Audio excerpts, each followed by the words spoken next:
लखनऊ में माफिया के हवाले बचपन, कमता चौराहे पर चल रहा भीख मंगवाने का संगठित रैकेट। रूट पर अफसरों की आंखें बंद, अवध बस स्टैंड के सामने मासूमों से जबरन वसूली। काफिले गुजरते रहे, बचपन बिकता रहा। कमता चौराहे की ये हकीकत झंझोर देगी।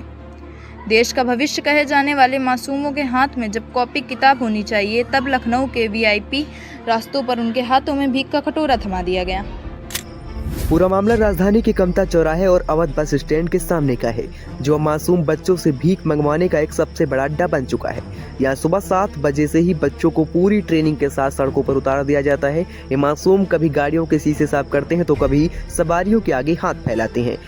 हैरान करने वाली बात तो यह है कि इन बच्चों पर नजर रखने के लिए बाकायदा एक गैंग काम कर रहा है। जैसे ही बच्चों के पास पैसे जमा होते हैं, इनके साथ मौजूद लोग वो पैसे छीन लेते हैं। अगर कोई इन बच्चों से बात करने की कोशिश करे तो उन्हें तुरंत वहां से भगा दिया जाता है और शाम होते ही ये कमाया हुआ पैसा नशे में उड़ा दिया जाता है।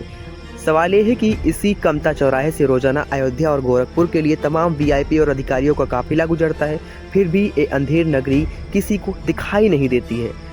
एक तरफ प्रदेश सरकार बाल मजदूरी और भिक्षावृत्ति के खिलाफ सख्त कार्रवाई के दावे करती है, वहीं दूसरी तरफ जिम्मेदार अधिकारी की नाक के नीचे कमता चौराहे और पॉलिटेक्निक चौराहे पर यह काला कारोबार धड़ल्ले से चल रहा है।